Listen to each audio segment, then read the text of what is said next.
When performing a backup of any type, the following error message is received in the backup report. The message suggests that the ASCII OBM or ACB client application had ran out of memory during the backup process. To resolve the issue, perform the following steps. 1. Confirm on the amount of free memory available on the client computer prior to a backup. And 2. Increase the Java heap size setting according to the free memory available in memory usage during a backup on the client computer. For instructions, click the link on the description below.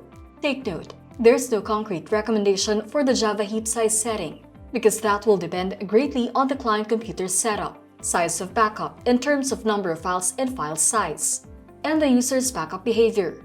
As a rule of thumb, when adjusting the Java heap size setting, do not set the heap size to a value larger than 60% on the actual RAM available on the client computer.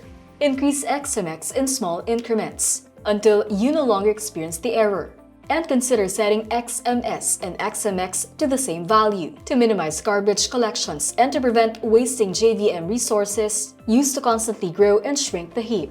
Important note: do not set the Java heap size to an unnecessary large value. This is because increasing the heap beyond the capabilities of the client computer to adequately garbage collect can cause other problems, such as performance issue or freezing.